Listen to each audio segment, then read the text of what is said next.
Bonjour frères et sœurs dans le Seigneur, c'est votre serviteur Michel Haril Abraham. Aujourd'hui, sous l'inspiration du Saint-Esprit, de ce qui a pu se passer depuis quelques jours, depuis dimanche, le Seigneur m'appelle à venir nous remettre à cœur certaines choses d'importantes pour que personne ne nous égare. Ce qu'il dit lui-même. Ça va être un peu long, donc si pour la plupart, malheureusement, nous préférons juste les shorts qui durent 1 minute parce que nous sommes habitués aujourd'hui à zapper et que notre esprit ne peut pas rester concentré plus de 2 minutes et que nous préférons le McDonald's christique à emporter qu'un bon repas avec de la nourriture solide, eh bien malheureusement, ça fera comme très souvent. Il y aura peu de personnes qui écouteront jusqu'au bout et bien tant pis, chacun fait son choix, comme on dit. Donc en tout cas, repos et paix dans notre Seigneur et que le Saint-Esprit puisse toucher nos cœurs pour nous appeler à entendre ce qu'il nous dit à travers la planète, où il est en train de toucher beaucoup de cœurs. J'espère que cela va se propager pour le bien du corps du Christ. Matthieu 18, 19. J'ajoute que si 2 d'entre vous se mettent d'accord ici-bas au sujet d'un problème, pour l'exposer à mon Père céleste, entendons bien ce qui est marqué là, il les exaucera, car là où 2 ou 3 sont ensemble, en mon nom, je suis présent au milieu d'eux. Vous remarquerez que le Seigneur n'a pas dit là où 40, 100, 400, 1000, 10 000 s'assemblent en mon nom. Donc, il a parlé de peu de quantité, parce que le Seigneur travaille dans la qualité, non pas dans la quantité. Et quand il y a ces assemblées d'autant de personnes et qu'on parle au nom de Jésus, le Seigneur nous avertit pourtant qu'il y aura beaucoup de gens qui vont faire des choses au nom de Jésus et qu'il ne les connaîtra pas. Tout ce qui n'est pas conviction est péché. Quelle est la conviction qui est derrière ces gens? Et en écoutant leurs paroles, est-ce qu'on adhère à leur conviction, qui est parfois une mauvaise conviction?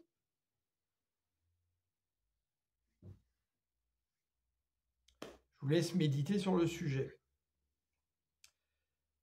Quand Jésus parla et multiplia les pains devant 5000 personnes, comme la parabole du semeur le dit en fait, ils furent excités sur le moment, mais Satan est très vite venu arracher tout ce qu'ils avaient reçu. Ils se mirent à chercher de nouveau Jésus parce qu'en fait, ils avaient été rassasiés de ce qu'ils avaient nourri leur ventre en mangeant des pains et des poissons. Mais ce n'est pas la parole qu'ils cherchaient réellement, celle qui nourrit l'esprit. Quand Jésus leur parla beaucoup plus en profondeur dans Jean 6, que je vous incite à relire aujourd'hui du verset 5 au verset 71, en leur disant qu'il est le pain de vie, le vrai pain de vie qui est descendu du ciel, et que celui qui mangera son corps, celui qui boira son sang, demeurera en lui, il demeurera en lui, etc. Là, ils n'ont pas compris, et qu'est-ce qu'ils ont fait?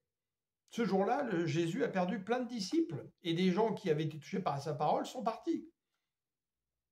Et qu'a fait Jésus? Il a dit à ses apôtres, et vous, voulez-vous partir? Voulez-vous les suivre? Il n'a pas eu peur de perdre des personnes, parce que Dieu cherche des cœurs véritables. Il ne fait pas dans le nombre, hein, il fait dans la qualité. Nous allons reparler tout le long de cette exhortation. Et les apôtres ont dit, où irions-nous? Tu as les paroles de la vie éternelle, la vie spirituelle. Alors, ce qui nous perd de siècle en siècle, depuis à peu près la fin du 2e et 3e siècle, c'est que nous ne comprenons pas et nous ne mettons pas en pratique, ne vous conformez pas au siècle présent. Le conformisme Il n'y a pas plus dangereux, y compris dans la société, même si vous êtes des païens. Romains 12, ne vous conformez pas au siècle présent, mais soyez transformés par le renouvellement de l'intelligence, afin que vous discerniez quelle est la volonté de Dieu, ce qui est bon et agréable et parfait. Dieu nous appelle quoi? À renouveler notre intelligence, notre sagesse dans sa connaissance. Car même si nous avons reçu le Saint-Esprit guérit petit à petit notre âme qui, elle, a été corrompue par plein de choses, par le monde, par le formatage, la tradition, les coutumes, celles de nos parents, de nos arrière-grands-parents, etc., parce que l'âme est dans le sang. Et donc, c'est petit à petit que notre âme guérit, mais si nous laissons la puissance du Saint-Esprit travailler en nous et que nous cherchons les choses d'en haut et non pas les choses d'en bas, que nous ne continuions pas à vivre comme des hommes charnels, conduits par nos 5 sens en permanence. La parole est claire là-dessus. Donc de ne pas nous conformer à la masse. La masse a tort spirituellement. La masse n'a pas raison. Et beaucoup aujourd'hui veulent faire partie de la masse dans les assemblées. S'il y a une grande assemblée, s'il y a un pasteur qui a des millions de vues sur Internet, waouh, c'est forcément de Dieu. Ben, pas forcément. Que nous dit la parole? Matthieu 7, Jésus dit « Entrez par la porte étroite, car large est la porte, spacieux est le chemin qui mène à la perdition. Et il y en a beaucoup qui entrent par là. Mais étroite est la porte, resserré est le chemin qui mène à la vie spirituelle, la vie en Christ, la vie éternelle. Et il y en a peu qui le trouvent. » Et juste derrière, c'est pas pour rien qu'il dit ça. Gardez-vous des faux prophètes. Ils viennent à vous en vêtements de brebis, mais au-dedans, ce sont des loups ravisseurs. Vous les reconnaîtrez à leurs fruits. Or, le problème, c'est qu'on n'est même pas capable de les reconnaître à leurs fruits. Pourquoi? Parce que nos désirs sont de mauvais désirs. Nous venons pour beaucoup dans les assemblées parce que nous cherchons toujours les richesses de ce monde et non pas les richesses d'en haut. Nous venons pour plein de raisons qui ne sont pas des bonnes raisons. Donc aujourd'hui, beaucoup se perdent à cause du conformisme. Ceux qui dirigent des assemblées et qui copient sur les autres assemblées parce que c'est ce qui se fait en ce moment. C'est la mode dans les églises, c'est terrible. Il suffit d'aller sur Facebook ou YouTube pour voir ça. Y compris des jeunes de 20 ans qui sont habillés avec les mêmes costumes que le pasteur qui est millionnaire avec son même costume, etc., qui fait les mêmes choses, qui pratique les mêmes choses. Ou on fait ce qui s'est fait dans le passé par des pères qui ont égaré les gens et qui ont amené à quoi? C'est que beaucoup perdent la foi et deviennent païens. Croyez-vous que le Seigneur nous appelle à cela? Au lieu d'écouter ce que le Saint-Esprit nous demande de faire. D'autres qui font des séminaires, des écoles bibliques, qui viennent les formater avec de la théologie, où très souvent, malheureusement, l'esprit de la parole n'est pas forcément là, et que ceux qui dirigent ces ministères ou ces écoles bibliques sont parfois des gens qui sont là pour égarer. On va en reparler un peu plus tard. Je vous conseille de rester et d'écouter. Alors que le Seigneur dit, Ézéchiel 36, en prophétique, « Je répandrai sur vous une eau pure, et vous aurez purifié, je vous purifierai de toutes vos souillures et de tous vos idoles, je vous donnerai un cœur nouveau, et je mettrai en vous un esprit nouveau. J'ôterai de votre cœur, de votre corps, le cœur de pierre, et je vous donnerai un cœur de chair. Je mettrai mon esprit en vous, et je ferai en sorte que vous suiviez mes ordonnances, que vous observiez et pratiquiez mes lois. Vous habiterez le pays que j'ai donné à vos pères, vous serez mon peuple et je serai votre Dieu. » Dans d'autres, un peu plus loin, il rajoute, ils n'auront plus besoin de s'instruire, parce que c'est le Saint-Esprit qui nous instruira. Acte 1:8, prophétie accomplie. Mais le Saint-Esprit descendra sur vous, vous recevrez sa puissance et vous serez mes témoins à Jérusalem, dans toute la Judée et la Samarie et jusqu'au bout du monde. Comment ça peut se faire? En faisant des disciples. Mais nous préférons l'école des hommes que l'école du Saint-Esprit. Aujourd'hui, la plupart n'ont qu'une idée en tête, c'est de faire du chiffre, de la quantité, comme des capitalistes religieux, alors que Dieu ne travaille pas comme ça. Dieu travaille dans la qualité. Et pour faire cette qualité, il cherche des cœurs. Il nous passe au creuset. Imaginez que vous êtes dans un avion et que l'avion s'écrase sur une île déserte au milieu du Pacifique. Vous ne pouvez plus aller à l'église le dimanche. Vous ne pouvez plus vous abreuver de YouTube, TikTok, Facebook et tout ce qui s'ensuit. Vous ne pouvez plus adorer votre pasteur et idolâtrer votre pasteur comme la plupart le font aujourd'hui, mais n'ont pas le courage de le reconnaître, ou adorer le ministère auquel vous avez adhéré. Au lieu d'adorer Dieu, qu'est-ce que vous allez faire? Donc ça y est, vous perdez la foi. C'est fini, vous ne croyez plus en Dieu. Vous allez perdre votre communion avec le Seigneur. Pourtant, même si vous étiez au milieu d'une île déserte, vous pouvez garder votre communion avec le Seigneur. Avons-nous préparé notre cœur pour le Seigneur? On va faire un autre scénario. Imaginez que vous vous écrasiez sur une autre île, qu'il y a d'autres habitants, des indigènes par exemple, qui n'ont jamais entendu parler de Jésus. Qu'est-ce que vous allez faire? Est-ce que vous allez vous isoler par rapport à eux? Est-ce que vous allez essayer de devenir ami avec eux? Voir s'il y a des malades? Les guérir par la puissance de Dieu, par votre foi, pour qu'ils soient touchés par cela, afin qu'ils puissent avoir le cœur qui s'ouvre pour que vous puissiez leur témoigner de Jésus? Petit à petit en faire des disciples? Et dans ces cas-là, avoir l'envie et le courage de peut-être faire un radeau, un bateau, pour sortir de cette île, pour aller ailleurs, pour continuer à propager la parole de Dieu? Ou est-ce que pareil, on va dire, bon, bah, c'est comme ça, quoi. Hein, il y a des indigènes, ils font leur pratique, laissons-le faire, et même au pire, comme moi je suis tout seul, etc., ça y est, c'est fini, je ne peux plus aller à l'église le dimanche, je suis coupé de Dieu, bah, je vais pratiquer leur pratique. Je vais faire comme eux.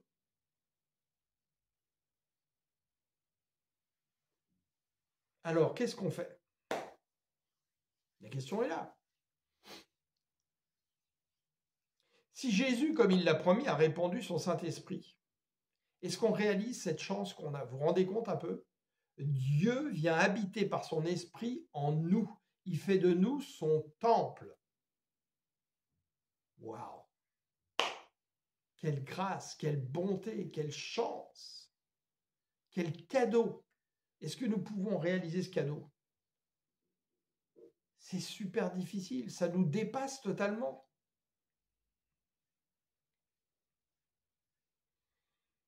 Le Seigneur nous l'a montré avec la multiplication des pains et des poissons.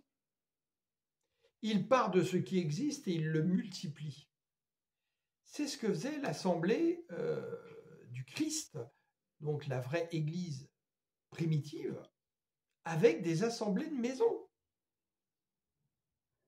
Il multipliait les croyants, multipliait les assemblées de maisons, ce qui était beaucoup plus efficace. Ils n'avaient pas Internet, ils n'avaient pas tout ça, ils n'avaient pas des avions, des hélicoptères, des autoroutes. Et en très peu de temps, ils ont eu un résultat à comparer à nous qui a été bien plus puissant. Et ils ne travaillaient pas du tout comme on travaille aujourd'hui. Ça leur arrivait de parler dans les places publiques, mais ce n'était pas du tout leur moyen privilégié. Quand ils parlaient dans des places publiques, c'était pour parler avec la puissance du Saint-Esprit qui est dans leur bouche, qui venait toucher les cœurs. Et là, des personnes venaient à eux, ils les baptisaient, et là, en petits groupes, en petite assemblée, ils les édifiaient, les fortifiaient pour en faire des disciples qui ensuite allaient faire comme eux. Ce n'est pas du tout ce qu'on fait aujourd'hui.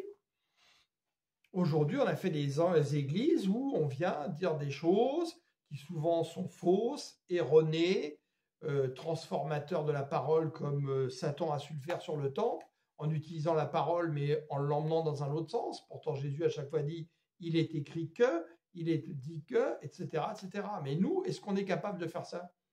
Ben non, parce qu'on n'a surtout pas la parole dans ces assemblées. Hier, j'ai discuté avec un frère qui est pasteur, qui a dit à ses brebis tout de suite, si jamais vous voyez que, pardonnez-moi l'expression, je déconne, je m'égare, venez me reprendre.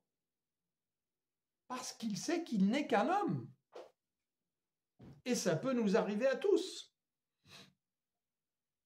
Et donc hier, quand je m'entretenais avec ce frère et un autre, qui ont le cœur de pasteurs, d'évangélistes, etc., qui portent du fruit, qui font de bonnes choses, ben, ils me témoignaient de la même chose de tout ce que je vous dis là, parce qu'ils l'observent. Et dont ceci, que je discutais avec un frère dimanche. Dimanche, on n'était pas ensemble, lui il a été pour rendre service techniquement dans des assemblées qui font partie d'une grande institution évangélique française et qui malheureusement tient des discours politiques déguisés en discours spirituels et égare beaucoup de monde.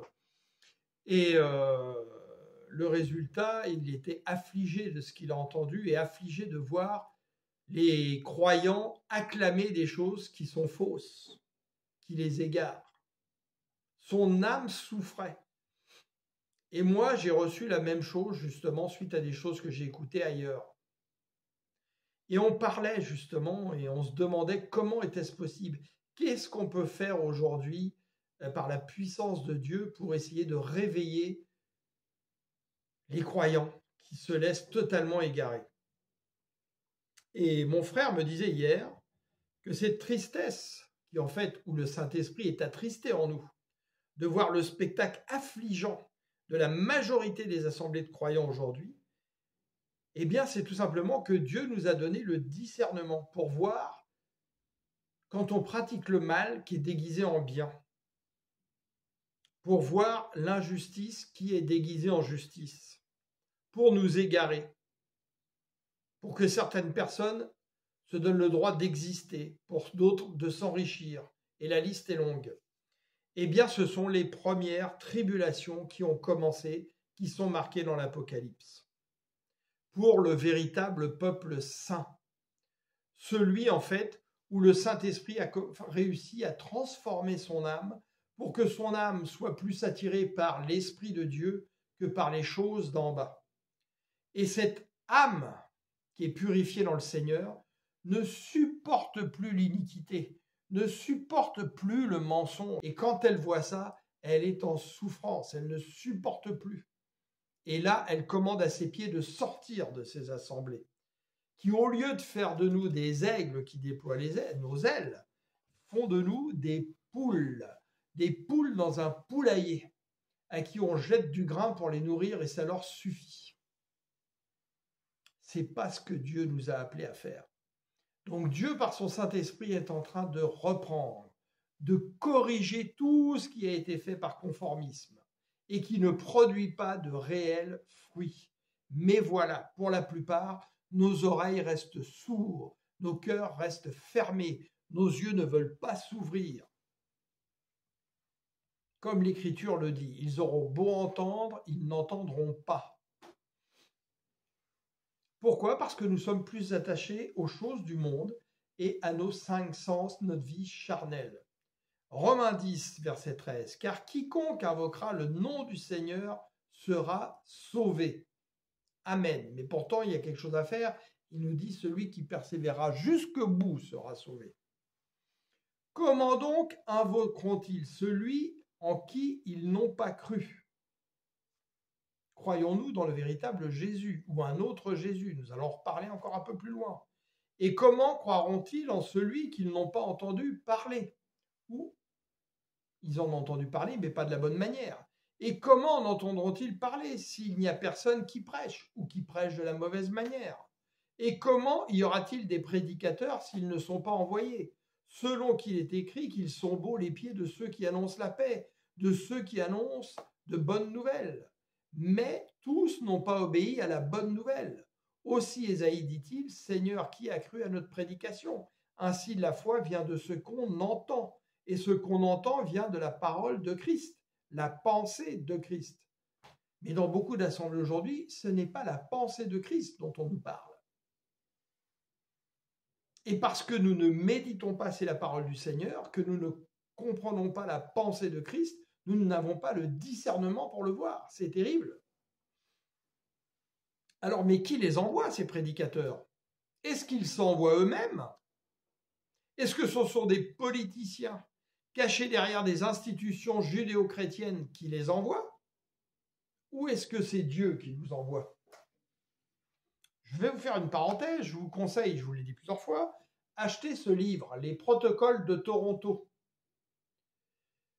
où dedans, vous avez le compte-rendu de 2 réunions secrètes où nous avons eu accès, des francs-maçons lucifériens qui s'appellent eux-mêmes les 666 et qui dévoilent l'exécution du plan du nouvel ordre mondial, sachant qu'une de mes sœurs, qui est croyante au Canada, a reçu dernièrement du Saint-Esprit que ce plan du nouvel ordre mondial est accompli. Ce qui veut dire qu'on approche vraiment des temps de la fin. Je vous mets en garde. Et je vais juste vous lire les dernières paroles de la réunion de 1985, qui pour eux était la finalisation du plan. Mais lisez-le, hein, c'est très instructif. Hein. Ça va vous réveiller, croyez-moi. Hein, ça va vous faire un électrochoc. Où dedans, on vous dit bien qu'on va lutter contre quoi? Contre le vrai idéologie judéo-chrétienne, contre la famille, et créer l'individualisme par toutes sortes de choses. Et c'est bien pour ça qu'on n'est pas capable d'être participant de Christ aujourd'hui. Nous sommes devenus des individualistes. On ne se parle pas, on n'échange pas. Il est hors de question de faire une assemblée de maison. On va en parler plus tard. Ah, écoutez bien, c'est la bouche de celui qui parle dans la réunion des francs-maçons, qui s'appelle Frère, parce qu'en fait, c'est Satan. Donc, il copie plein de choses, où vous verrez, il reprend même des mots de la Bible, mais qui sont inversés, inversement des valeurs. C'est totalement luciférien. Qui pourra nous soupçonner? Qui pourra se douter des moyens utilisés? Ceux qui oseront se dresser contre nous en diffusant de l'information quant à l'existence et au contenu de notre conspiration. On vous parle justement aujourd'hui des complotistes, c'est-à-dire ceux qui dénoncent le complot satanique du nouvel ordre mondial, deviendront suspects aux yeux des autorités de leur nation et de leur population, grâce à la désinformation, contrôle total des médias institutionnels, au mensonge, à l'hypocrisie et à l'individualisme que nous avons créé au sein des peuples et des États-nations. Je vous rappelle, ça est écrit en 1985. L'homme est devenu un ennemi pour l'homme, un loup pour l'homme. Ainsi, ces individus indépendants qui sont des plus dangereux, donc ceux qui veulent dénoncer la conspiration et qui se laissent porter par le Saint-Esprit, même parfois quand ils ne le savent pas, pour nous, justement, à cause de leur liberté. Or, aujourd'hui, même dans nos églises, on nous coupe de la liberté, on nous remet sous un joug qui n'est pas la liberté de Christ, seront considérés par leurs semblables comme étant des ennemis et non des libérateurs. L'esclavage des enfants, le pillage des richesses du tiers-monde, le chômage, la propagande pour la libération de la drogue, l'abrutissement de la jeunesse des nations, l'idéologie du respect de la liberté individuelle, écoutez bien, diffusée au sein des églises judéo-chrétiennes et à l'intérieur des États-nations. Tout cela nous permet enfin de voir l'accomplissement ancestral de notre rêve, celui de l'instauration du nouvel ordre mondial sataniste au sein des églises judéo-chrétiennes. Comme me disait mon frère, en 85, nous n'avions pas le discernement de voir ça. Mais aujourd'hui, nous l'avons parce que le plan du nouvel ordre mondial est accompli.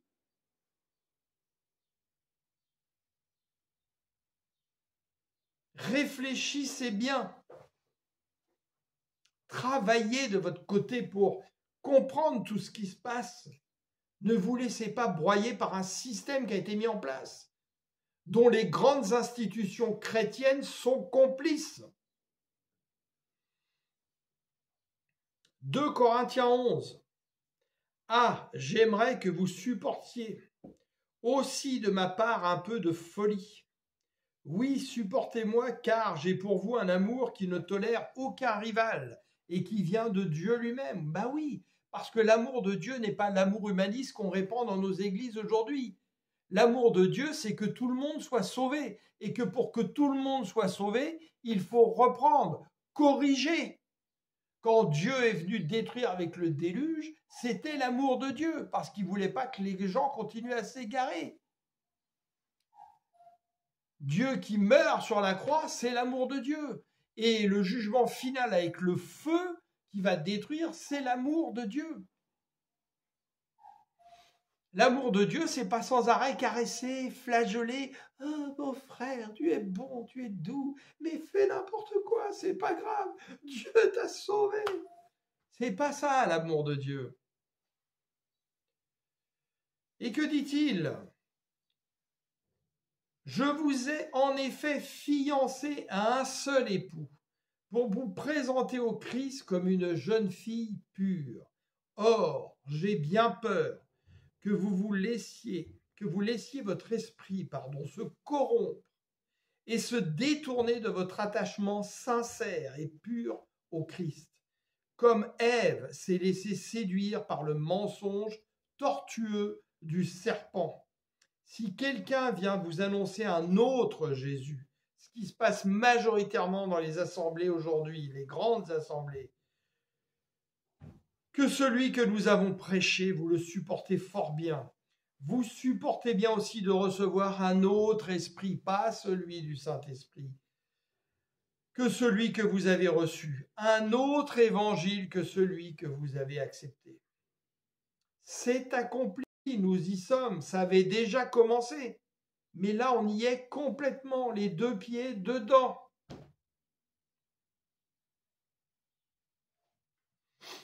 1 Pierre 5. Paissez le troupeau de Dieu qui est sous votre garde. C'est ce qu'a dit Jésus à Pierre. Paie mon troupeau, prends soin de mes brebis.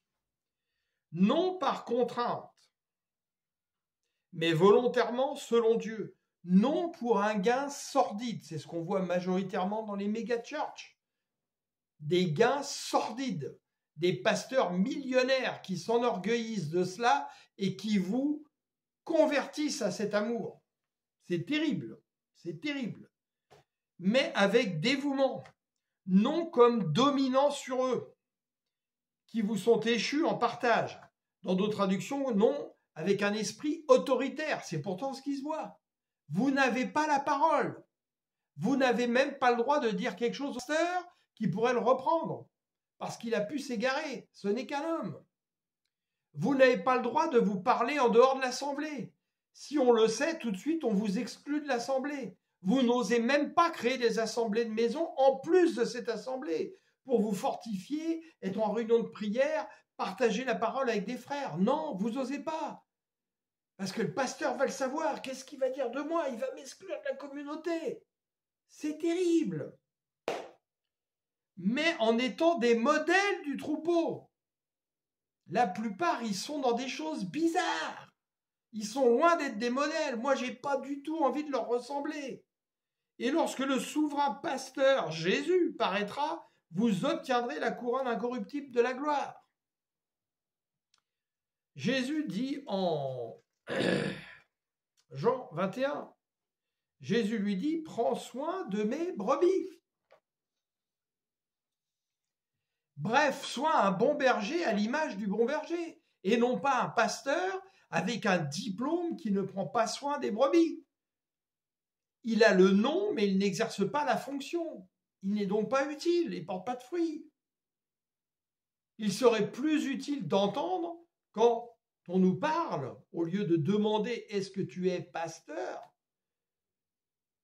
Waouh, tu es disciple de Jésus, tu es un bon docteur, tu as le cœur d'un évangéliste. Et là, on parle bien de fonction et non pas de titre.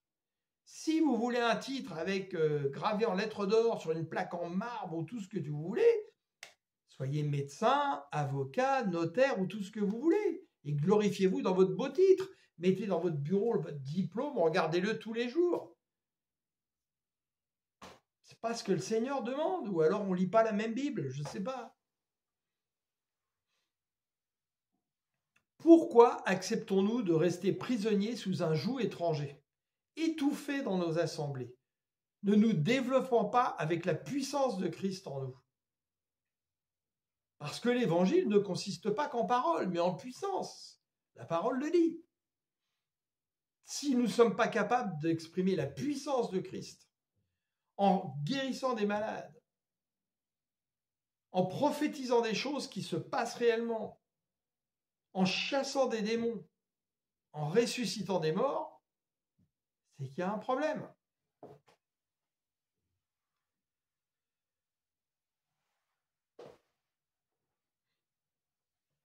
Alors pourquoi la plupart on est comme ça aujourd'hui? Parce qu'on veut faire partie de quelque chose. Ça nous rassure. On veut être membre de quelque chose pour avoir une existence dans ce monde, en fait. Donc on va dans des choses qui ont pignon sur rue, qui sont visibles. Regardez toutes les assemblées. On ne parle même pas des courants différents, on en a parlé plusieurs fois. Rien que dans l'Église catholique, il y a plusieurs courants. Église catholique orthodoxe, catholique machin, catholique charismatique, et j'en passe, etc. Et alors dans les autres, on n'en parle même pas.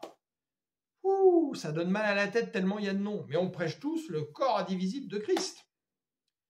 Et dans ces mêmes courants, qu'est-ce qu'on a? Chacun porte un nom avec son église. Est-ce que Pierre avait l'église de je ne sais quoi? Est-ce que Paul avait l'assemblée de je ne sais quoi? Non! C'était l'assemblée de Christ, le vrai corps de Christ. Chacun a sa propre confession de foi, etc. Mais qu'est-ce que c'est que ça? C'est n'importe quoi. Le vrai corps de Christ, on ne le voit pas avec les yeux. On le voit dans le cœur et dans ce qui sort de la bouche.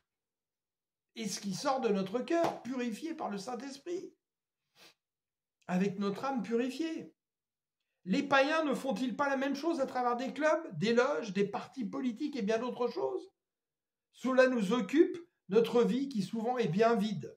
Alors on essaye justement de la remplir comme ça, pour faire partie de quelque chose. Ça nous justifie, ça nous rassure. T'as vu, on fait partie de ça, hein, nous. Oh là là. Ici, était à la bonne place. Hein. Donc les autres, ils n'y sont pas à la bonne place. C'est pas du tout ce que le Seigneur nous a appelés. C'est l'homme charnel qui agit comme ça. C'est pas l'homme spirituel. Et le pire, c'est que je l'ai vécu localement dans une église ici, qui fait partie d'une grande institution qui trompe le monde, une institution évangélique. Les pasteurs sont formatés totalement. On a vu dans cette institution où des gars arrivent en costume, c'est clairement des francs-maçons qui viennent mentir, vous apprendre comment vous devez prêcher. Et c'est n'importe quoi. Si vous avez le discernement de Dieu, vous vous levez, vous partez. Vous ne pouvez pas rester là. Et il est impossible d'essayer d'avoir un discours avec ces gens-là. Vous êtes tout de suite exclus. Et on vous traite de Satan qui vient corrompre l'Église. Les gens dans ces églises souffrent. C'est la mort spirituelle qui y règne. Et la plupart n'ont pas le courage de se lever. Parce que pour eux, c'est exister, d'aller le dimanche à l'église, d'aller à la réunion de prière le jeudi qui n'apporte rien, d'aller dans les réunions inter-églises, où on pratique un œcuménisme diabolique, où on n'essaye pas d'amener les autres et de les tirer vers le haut, mais au contraire, ceux qui sont en haut, vers les tirer vers le bas, où on dit aux autres, c'est pas grave, tu pratiques n'importe quoi, mais continue à le faire, t'es mon frère. C'est pas la parole de Dieu. C'est pas la parole de Dieu. Et quand tu viens parler à des frères et sœurs en disant ok, reste là si tu veux, ça te rassure, mais écoute, tu m'as l'air bien, on pourrait peut-être se rassembler dans la maison à 5, 6, 10, partager la parole de Dieu dans la semaine, etc., pour s'édifier, se fortifier. La réponse est non. Parce qu'ils ont trop peur que le pasteur le sache et qu'il les exclue de l'église. Ils ont trop peur d'être traités comme le vilain petit canard. C'est terrible, c'est terrible. On va bientôt faire un témoignage avec différents frères qui ont tous vécu la même chose aujourd'hui. Parce que le Seigneur nous l'a demandé de dénoncer les mauvaises œuvres. Venir fouetter. C'est terrible. C'est terrible. Certains se mentent à eux-mêmes en disant « Moi, le Seigneur ne m'a pas appelé à quitter cette assemblée. » Le Seigneur ne t'a rien appelé du tout. C'est toi qui te dis ça parce que ça te rassure. Mais on te voit, tu souffres. Tu baisses dans la foi. Tu t'égares de plus en plus. Alors le Seigneur va t'appeler à aller à la mort spirituelle. Jamais, jamais le Saint-Esprit va t'appeler à ça. Et on le voit, nous on le voit. Là ici, on a des frères et sœurs, ils sont de pire en pire. Et on ne peut pas faire quoi que ce soit. Ils ne veulent pas t'entendre. Parce que pour eux, le pasteur est indéboulonnable. Il est Dieu lui-même. Waouh! My God! Ça crée des dégâts terribles. Et c'est la même chose à l'Église catholique, hein, où vous avez des prêtres, des évêques qui font n'importe quoi, qui disent n'importe quoi. Vous le voyez, vous en êtes témoin, mais jamais vous allez sortir de là. Parce que pour vous, c'est votre existence. Ça vous donne une existence dans la vie. C'est terrible. Alors je vous le demande aujourd'hui, avez-vous le courage de vous réunir en plus de là où vous êtes actuellement et faire des assemblées de maison et voir un petit peu ce que le Saint-Esprit va faire à travers cela? Laissez Dieu travailler. Est-ce que vous avez ce courage? Quoi qu'il arrive, même si on veut vous exclure de l'Église, qui vous dit que Dieu ne va pas vous emmener vers quelque chose de bien meilleur pour vous? Avez-vous ce courage de faire le saut de la foi, de sortir de votre zone de confort? C'est la pire des choses. Notre zone de confort dans notre société aujourd'hui sont le pire poison, c'est ce qui nous tue. Avez-vous vraiment envie d'être participant de Christ? Car dans ces assemblées, vous avez juste le droit de vous taire. Un gourou a le micro et vous n'avez pas la parole. Ceux qui ont la parole, ce sont ceux qui sont voués au gourou. C'est terrible. Dans d'autres assemblées, on vous surexcite, on vous galvanise avec des paroles, etc., mais qui ne portent pas de fruits. Vous sortez de l'église, la parole, le peu qui est passé est arraché directement, vous vous remettez complètement dans le monde, il ne se produit rien, et en plus, souvent, on vient vous dire des choses qui sont tordues, qui vont vous encourager à épouser ce qu'on vous a dit, et qui ne vont pas du tout vous emmener vers ce que le Seigneur nous demande. Dans une médical church où le Seigneur m'avait envoyé en Afrique, où je suis resté pendant 3 ans, pour tester mon cœur, je voyais un pasteur qui s'appelle Révérend Patati. Un jour, il déclarait, le jour où il a été invité, waouh, et qu'on lui a réservé une suite présidentielle, ça y est, il s'est dit, je suis arrivé, waouh, il s'est jeté sur le lit en regardant tout le luxe qu'il y avait là-dedans, et pour lui, ça y est, il était arrivé, le Seigneur l'avait glorifié. Pour lui, c'était le signe de la réussite avec Dieu.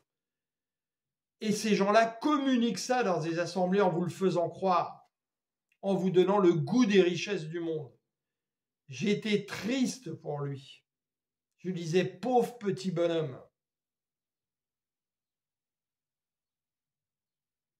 Qu'est-ce que dit la parole? 1 Corinthiens 15, 19. Si c'est seulement pour la vie présente que nous avons mis notre espérance dans le Christ, nous sommes les plus à plaindre des hommes. Une autre fois, alors que j'étais dans son bureau, je le connaissais bien, on se parlait régulièrement au téléphone quand j'étais pas en Afrique. Je le voyais quand j'allais en Afrique, dans son bureau. On se connaissait très très bien. J'ai été surpris justement quand on se parlait, que souvent quand on lui parlait de certains problèmes spirituels, il n'avait pas réellement de réponse à vous donner en fait. C'était des réponses bateaux. On ne sentait pas une profondeur en fait. Il y a le masque affiché dans l'église et puis il y a le vrai. Et d'ailleurs, le Seigneur après m'a fait faire 3 songes où il me montrait qu'il avait un visage masqué ou un autre visage qui apparaissait. Donc,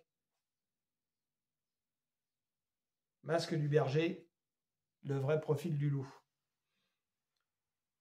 Je viens lui proposer des idées, sachant qu'il avait des moyens financiers importants, pour investir, afin justement de prendre soin de ceux qui venaient dans son assemblée, par exemple, des croyants qui venaient de loin, alors qu'ils devaient se débrouiller tout seuls pour essayer de trouver un logement, une voiture, etc. Aucune aide de l'Église, alors qu'il y a beaucoup d'argent dans cette Église, pour prendre soin d'eux. Que de créer en fait comme des maisons d'hôtes, où là, il y a quelqu'un qui justement, pareil, puisse prendre soin des personnes, qu'on puisse, en dehors de l'Assemblée, pareil, communier avec la parole de Dieu et faire d'autres choses. Qu'est-ce qu'il m'a répondu? Aujourd'hui, ce que je cherche, c'est à faire de l'argent en faisant le moins de travail possible. Donc l'argent rentre tout seul. Waouh! C'est exactement le discours des maîtres du monde satanique de la finance qui ont commencé justement à mettre ça en place en 1985, ce qu'on a lu dans les protocoles de Toronto, où l'argent rapporte de l'argent et c'est plus le travail qui rapporte. Or, que dit la parole? Que celui qui travaille mange, que celui qui ne travaille pas ne mange pas. Inversement des valeurs, satanique. Ce jour-là, ça a été la dernière fois où je l'ai vu et j'ai quitté son église. Comme dirait l'autre, ça plus ça plus ça, je savais à qui j'avais affaire. Et des comme lui, il y en a des tonnes aujourd'hui. C'est eux qui font les beat scores maximum. C'est triste, hein? Bien, qu'est-ce que vous voulez que je vous dise? Sommes-nous de vrais disciples? Jésus pourtant a été clair. Il nous a dit d'aller guérir les malades, chasser les démons, ressusciter les morts, faire des disciples et leur enseigner à obéir à tout ce que le Seigneur a dit pour qu'ils fassent eux-mêmes des disciples. Sommes-nous, d'une manière générale, témoins de cela dans notre environnement? Je vous le demande. Répondons avec vérité. Moi, franchement, je ne le vois que très rarement. Quand je le vois, waouh, je suis super, alléluia, merci Seigneur.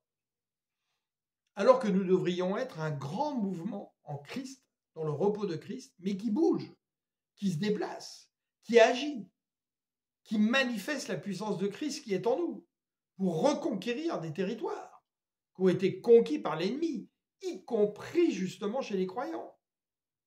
Est-ce qu'on voit cela? Je pose la question. Je vais vous prendre un exemple. Les témoins de Jéhovah, qui ont parcouru la planète, je les ai pratiqués depuis l'adolescence, même quand je n'étais pas encore croyant. Et je vais passer des heures à discuter avec eux parce que j'étais quelqu'un déjà d'ouvert d'esprit. Et qu'est-ce que je me suis rendu compte? Ils ne cherchent pas à faire de vous des enfants de Dieu. Non. Ils cherchent à vous à faire des membres, des témoins de Jéhovah, des gens qui rentrent dans leur secte. Et ils travaillent par prosélytisme et non pas avec la foi où vous êtes touché, vous allez donner votre cœur à Jésus. Ils ont fait des dégâts énormes, particulièrement en Occident. Particulièrement en Occident. Qui fait qu'aujourd'hui, c'est très difficile de parler en dehors, dans le monde, parce que tout de suite, on vous prend pour des témoins de Jéhovah et on ne veut même pas vous écouter.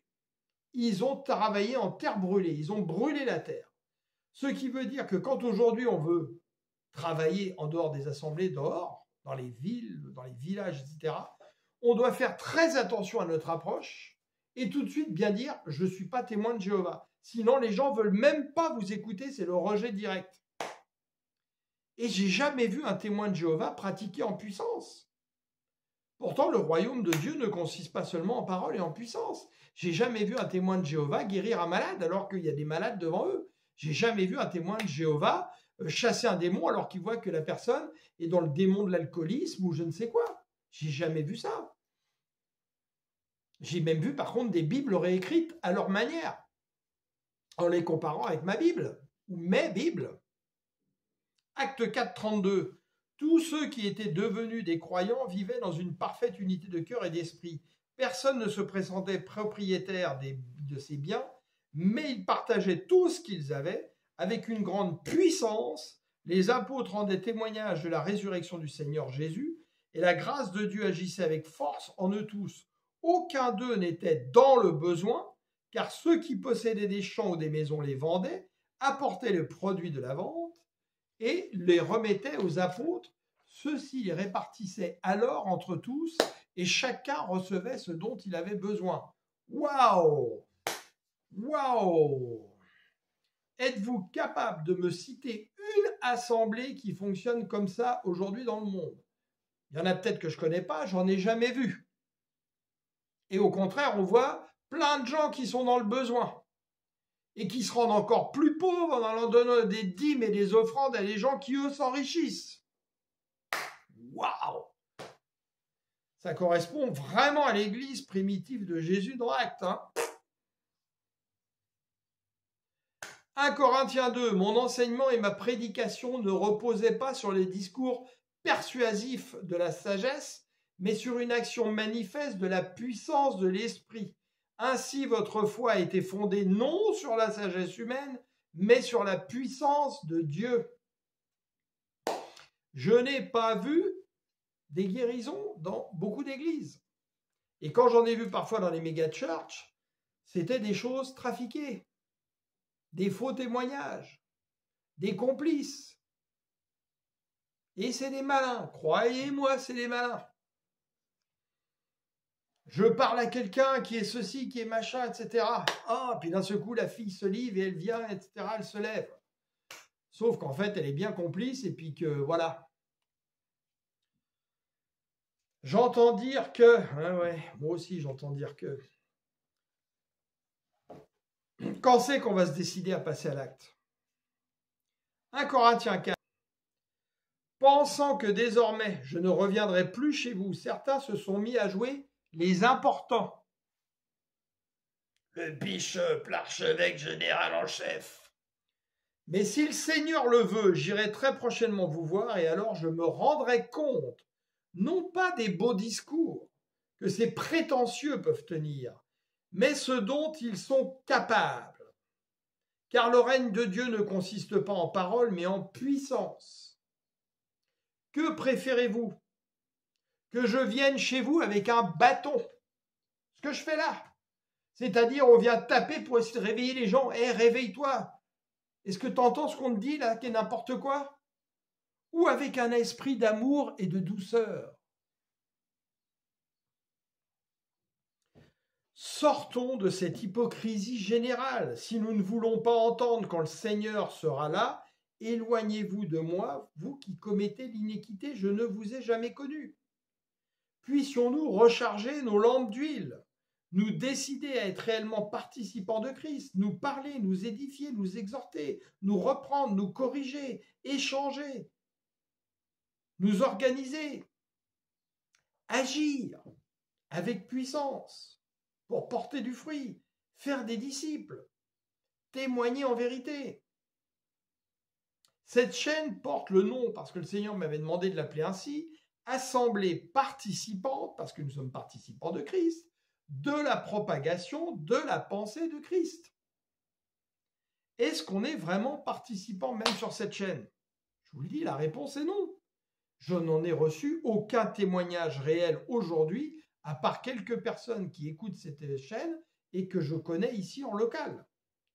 Parce que nous préférons rester attachés à un système qui a été mis en place depuis des milliers d'années et qui permet à l'ennemi de conquérir du terrain au lieu que ce soit l'inverse. Le Saint-Esprit est en train de souffler un grand vent. Je le vois. Le Saint-Esprit me met en contact, parfois de façon totalement que je ne peux pas imaginer, avec des personnes du monde entier qui reçoivent la même chose que ce que je suis en train de vous dire. Ces gens-là sortent des assemblées et créent des petites structures informelles.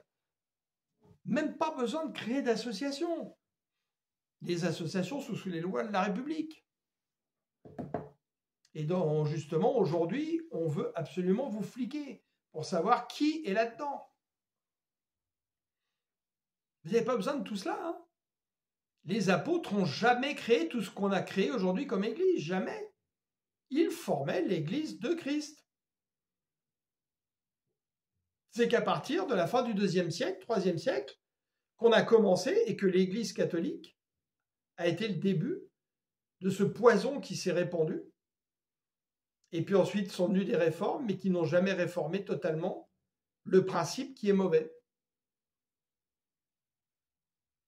Alors, ce qui ne veut pas dire qu'il n'y a pas des enfants de Dieu extraordinaires dans ces assemblées. Il y en a, bien évidemment. Les brebis égarées un peu partout. Mais le problème, c'est que ces brebis, aujourd'hui, on ne leur a pas demandé à rester des brebis. Vous tombez dans les filets du Seigneur, parce que vous êtes touchés par la parole, vous êtes comme des poissons qui frétillent dans un filet. Qu'est-ce que dit le Seigneur? Il tire le filet, puis on va faire le tri. Mais par la métamorphose du Saint-Esprit qui nous aide, on doit passer de poissons à des brebis qui commencent à entendre la parole de Dieu en vérité. Et puis devenir des lions qui agissent par la puissance du Saint-Esprit. Et enfin des aigles qui déploient leurs ailes et qui marchent selon l'Esprit et qui comprennent qu'ils ne sont pas de ce monde. Voilà à quoi Jésus nous appelle. Il ne nous appelle pas à rester assis sur des bancs toute notre vie et à ne rien produire, à ne pas porter du fruit. Et il nous appelle à nous parler les uns les autres.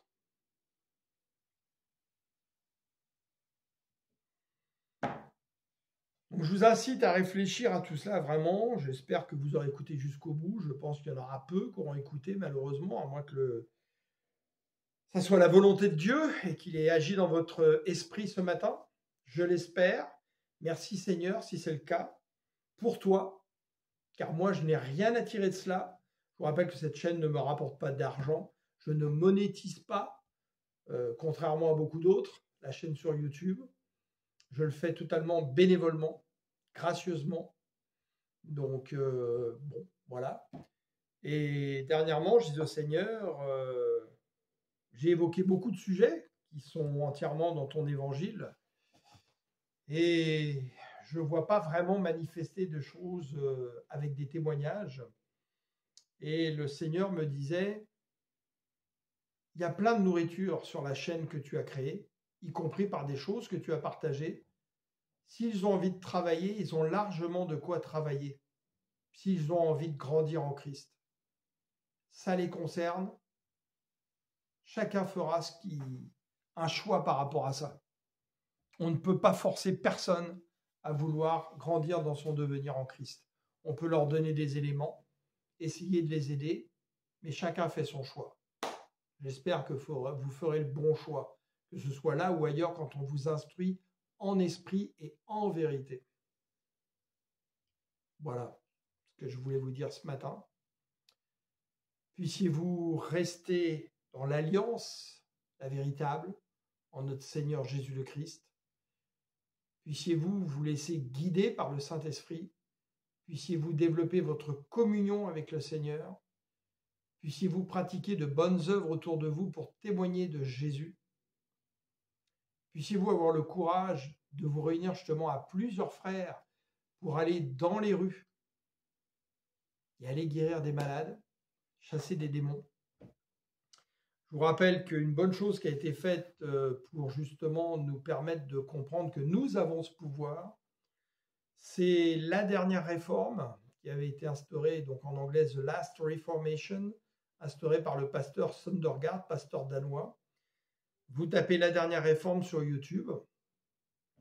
Vous pouvez aller à ce qu'ils appellent des kickstart. Donc un kickstart, c'est comme quand on veut démarrer une moto, on met un coup de kick, c'est pour démarrer. Donc c'est pour vous démarrer justement, pour vous montrer que vous avez reçu la puissance de Christ en vous et que vous n'osez pas l'exercer, mais que vous avez cette puissance. Vous pouvez vous inscrire. Les kickstarts sont gratuits. On vous demande 10 € d'inscription parce qu'ils ont à prévoir la nourriture, la location de la salle. Mais quand vous venez, les 10 € vous sont remboursés. Après, libre à vous de faire des offrandes ou pas. Et ça ne veut pas dire que vous deviez adhérer à 100% à cela et que ça y est, vous êtes que de la dernière réforme. Non. Mais c'est une bonne chose à y aller pour voir un peu ce qui se passe. Et puis ensuite, faites votre travail. Ne devenez pas non plus un membre coincé, formaté là-dedans. Non, parce que sinon, ça n'ira pas. Le Seigneur nous donne la liberté. Le Seigneur nous apporte la liberté. La liberté, ce n'est pas d'être enchaîné dans des clubs, des institutions, tout ce que vous voulez. Non. Vous avez reçu une liberté en Christ. Exercez-la. Et reconnaissez-vous entre frères.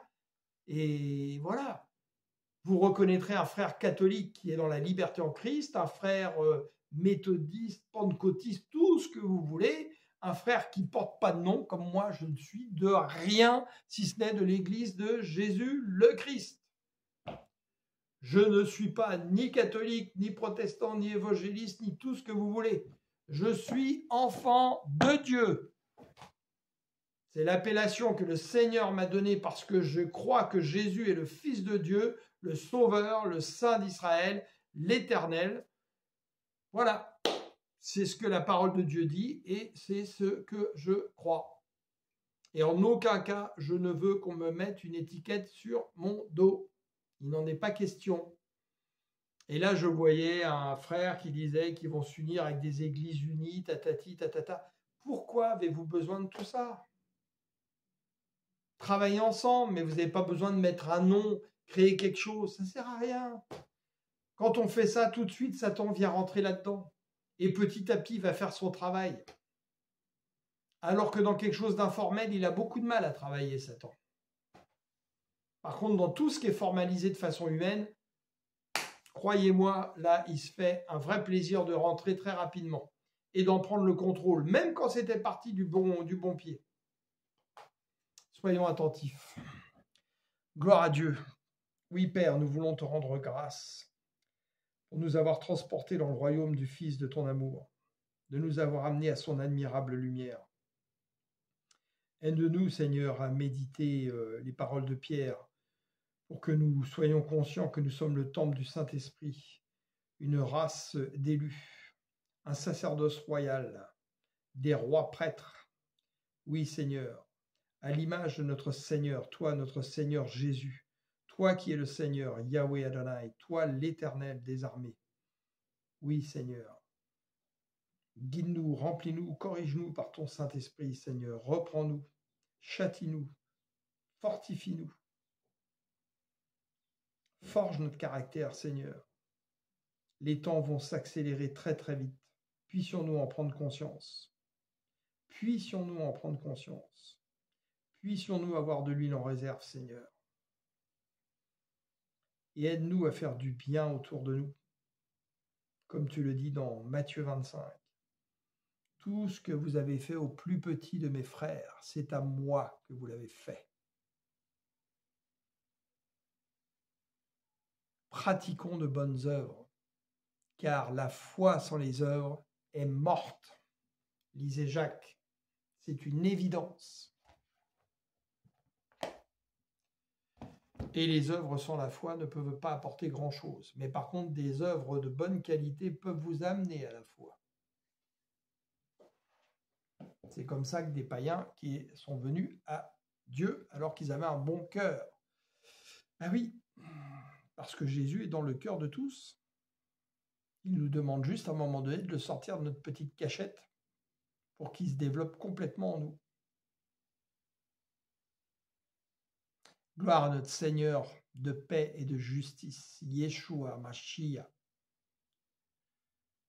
Jésus, le Christ, le oint, le Messie. Alléluia. Amen.